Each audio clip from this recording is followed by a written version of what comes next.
Hello बच्चों, question given है which of the following compound is organometallic and is sigma and pi bonded. ठीक है, organometallic compound है और सिग्मा पाई बॉन्डेड है। तो फर्स्ट ऑप्शन है हमारे पास एपी ईटा 5, दिस इज हेप्टेसिटी बच्चों। ईटा 5 C5H5 इसका होल ट्वाइस। ठीक है, ईटा 5 मतलब इसकी हेप्टेसिटी 5 है। इसका मतलब क्या है, यानी कि जो हमारे पास इसका स्ट्रक्चर होगा, ये कंपाउंड कुछ इस तरीके से फॉर्म होगा। ठीक है, इसके पास जो रिंग है, रिंग में 5 कार्बन प्रेजेंट है। ठीक है, तो इसके 5 कार्बन से अटैच होगा central metal atom, this is central metal atom, right. और सेकेंड ईटा 5 इस तरीके से डिनोट किया जाता है। तो ये इसका स्ट्रक्चर है। तो इसमें हम लोग देख सकते हैं, जो ये है ना, ये पाई इलेक्ट्रॉन क्लाउड है। ठीक है, ये जो पाई इलेक्ट्रॉन डेंसिटी है उससे बॉन्डेड है, पाई इलेक्ट्रॉन डेंसिटी से बॉन्डेड है। तो ये जो सेंट्रल मेटल एटम है ये सिर्फ पाई बॉन्डेड होगा। तो ये वाला जो कॉम्प्लेक्स है, this is just pi bonded complex. ठीक है, तो ये हमारा क्या हो जाएगा, इनकरेक्ट हो जाएगा। अगर हम अपना ऑप्शन बी डिस्कस करें, हमारा ऑप्शन बी है बच्चों KPtCl3 ईटा 2 C2H4। ठीक है, ईटा 2 मतलब हेप्टेसिटी 2 गिवन है, यानी कि इसका जो डबल बॉन्ड, दो कार्बन के बीच में जो डबल बॉन्ड है उससे कनेक्टेड है हमारा सेंट्रल मेटल एटम। उसका मतलब अगर हम इसका स्ट्रक्चर बनाएंगे तो हो जाएगा PtCl3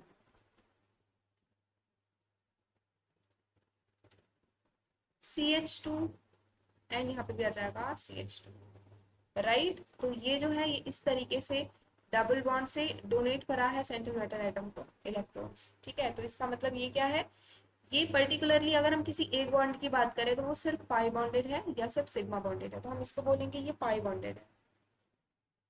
ठीक है, तो ये वाला भी आंसर नहीं होगा, क्योंकि सिग्मा और पाई बॉन्डेड बोथ बोला है। तो पर्टिकुलर बॉन्ड इज इधर पाई बॉन्डेड और इधर सिग्मा बॉन्डेड, राइट। तो ये हमारा सिर्फ पाई बॉन्डेड है, तो इसको हम बोलेंगे पाई बॉन्डेड कॉम्प्लेक्सेस फॉर्म। ठीक है बच्चों, ये हम समझेंगे नेक्स्ट ऑप्शन से। हमारा सी ऑप्शन है CO का होल 5NH3। ठीक है, CO का होल 5NH3 ये फॉर्म कुछ इस तरीके से होगा। CO का होल 5 है, ठीक है, carbonyl, this is the ligand, और साथ में लगा हुआ है NH3 और ये हो जाएगा CO। ठीक है, और इसमें इसकी ऑक्सीडेशन स्टेट है +2। ठीक है बच्चों, तो इसमें हम लोग को ये देखना है, जो मेटल है, जो कार्बोनिल है, इस मेटल, हमारे पास क्या होता है ना, इसमें जो ये मेटल है ना, इसके पास वैकेंट डी ऑर्बिटल प्रेजेंट रहता है और साथ में इलेक्ट्रॉन्स भी प्रेजेंट रहते हैं। ठीक है, तो होता क्या है, जैसे ही ये जो कार्बोनिल हमारे पास प्रेजेंट है, ligand C triple bond O, carbon के पास जो लोन पेयर प्रेजेंट रहते हैं उससे इसके वैकेंट डी ऑर्बिटल पे क्या करता है, इलेक्ट्रॉन्स डोनेट करता है और सिग्मा बॉन्ड फॉर्म करता है। ठीक है, तो पहले ही क्या करता है, सिग्मा बॉन्ड फॉर्मेशन करता है। इसके वैकेंट, ये वैकेंट डी ऑर्बिटल प्रेजेंट है, vacant D orbital of metal. ठीक है, उसके बाद क्या होता है, ये जो मेटल के पास इलेक्ट्रॉन्स प्रेजेंट है वो इसके एंटी बॉन्डिंग में इलेक्ट्रॉन्स डोनेट करता है, टू कार्बन के एंटी बॉन्डिंग में इलेक्ट्रॉन्स डोनेट करता है थ्रू पाई बैक बॉन्डिंग, थ्रू पाई बैक बॉन्डिंग।